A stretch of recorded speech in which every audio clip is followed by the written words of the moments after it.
Members of the Taliban are now celebrating as 5 terrorist leaders are released from Gitmo. So was the prisoner swap for Army Sergeant Bo Bergdahl worth the cost? Donald Trump here live in studio to weigh in.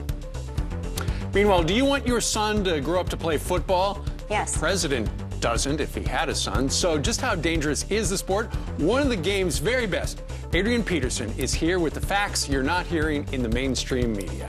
We've got a busy 2 hours. It starts right now.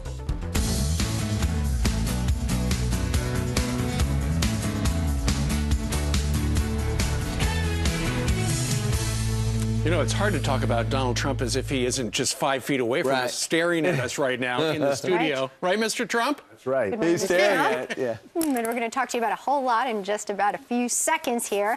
But this just in new overnight, a top Taliban leader declaring victory over the trade of 5 Taliban leaders for Army Sergeant Bo Bergdahl. While some are celebrating his return, others are upset with the price that we paid. Peter Ducey has been covering the story live in Washington over the weekend. He joins us on this Monday morning with new information. Peter? And there are 2 main reasons lawmakers on Capitol Hill are upset about this deal. 1, Congress never got the required 30-day notice about the prisoner transfer. And 2, many officials think the United States just announced to bad guys that if an American is captured, the going rate to get them back is 5 top Taliban leaders at Guantanamo Bay. 5 terrorists so dangerous they were reportedly only okayed for release to get Bergdahl back. These are the hardest of the hardcore. These are the highest high-risk people. And others that we have released have gone back into the fight. That's been documented. So, and it's disturbing to me that the Taliban are the ones that named the people to be released. The White House is defending this deal, though, insisting they did not break longstanding U.S. policy by negotiating with terrorists. When we are in battles with terrorists and terrorists take an American prisoner, that prisoner still is a U.S. serviceman or woman. We still have a sacred obligation to bring that person back. We still haven't seen Bergdahl. His parents haven't even spoken to him, but his father says his son is now having a hard time speaking English. Bo has been gone so long that it's going to be very difficult to come back. It's like a diver going deep on a dive and has to stage back up through recompression to get the nitrogen bubbles out of his system. If he comes up too fast, it could kill him. Defense Secretary Chuck Hagel says right now the focus is getting Bergdahl healthy and that any other circumstances like figuring out why Bergdahl walked off base in 2009 can be dealt with later. Back to you in New York. All right, thank you very much, Peter. Joining us right now, as he does every Monday, but rarely in person, is Donald Trump. Donald, welcome. Well, it's 1 in 20. I love doing it from the phone. It's so much easier and so much nicer. But it's always great to see you in Could you person. at least, like, once in a while come in? I said, well, here you are. We love that. Thank you. Well, can you tell us your reaction to the 5-man swap for R1? Don't want to leave anyone behind. I get it. But these 5 guys are the worst of the worst. They have American blood on their hands. Well, it's a terrible thing for the country. It's terrible what happened. And I'm looking at this guy. Did we do it for the right one? You know, it looks like maybe he was a deserter. Was he a deserter? You tell me. What's Sounds going like on? it. Almost all evidence does, and evidently there might even be video of him leaving the base. Does he even want to come back to the parents? I mean, the parents are saying he can't speak English now. He can't this. We can't get in touch with him. I mean, what's going on? But, you know, the interesting thing is when they released him, all of his comrades refused to clap. They refused to say anything. I mean, they were very upset. So you're referring to the Secretary of Defense Hagel, who addressed the troops at Bagram Air Base and to silence after he made the announcement. Well, I know nothing about Hagel other than at his confirmation hearing I watched. It was the worst performance I've ever seen in the history of confirmations. I mean, he was before the various folks that were asking him questions. I have never seen anybody do so poorly. He couldn't get a sentence out.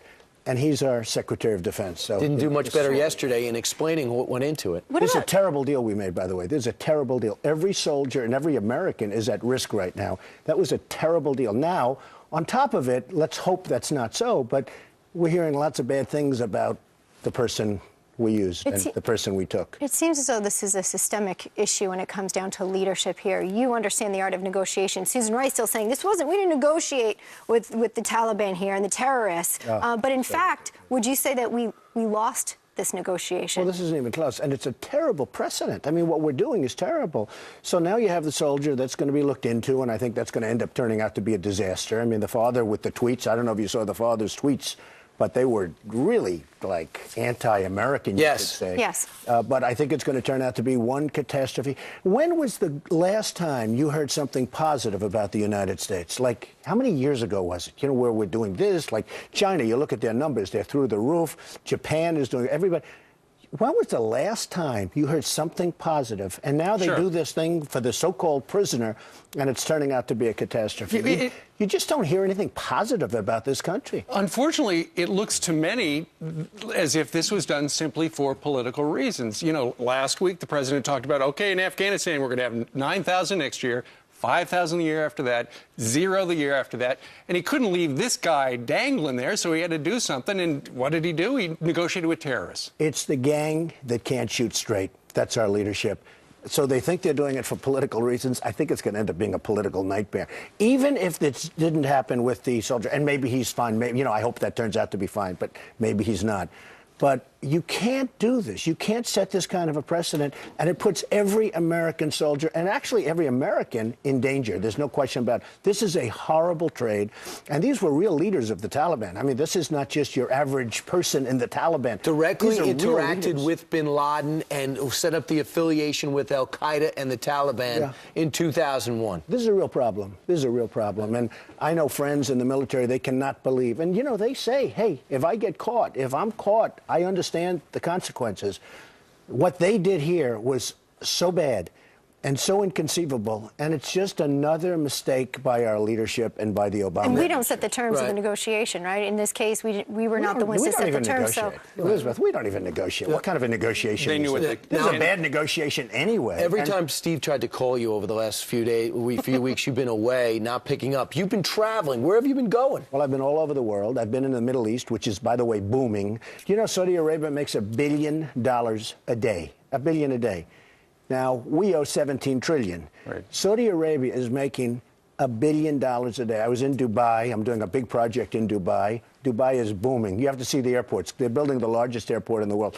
The runways, when my pilot landed, he said, oh, this is so wonderful. No potholes. You go out to LaGuardia, you got potholes. You land, you know the sign that's falling down, love New York, I love New York. You mean that plywood apple? It's plywood that's like 40 years old and all rotted, and I mean, it is horrible. Now you go to places like Dubai, just unbelievable. I also I bought a big job in Ireland. I'm doing a big job in Scotland. Golf course? A big resort. Big resort. Yeah, really big resort. And it's great stuff. Do you really have time to sit on the couch and talk to us? No, I do it because I like you people. Actually, I don't. Even the call, and I actually made one call. He doesn't have time. I actually made one call, I think, from Ireland. I did that. You did? It was like, Yes. you know, at 5 o'clock. Yeah, but you reversed the charges. We're still paying that off. I'll always reverse the charges. It was a That's part of the negotiation. vacation for us, and we got to see you there.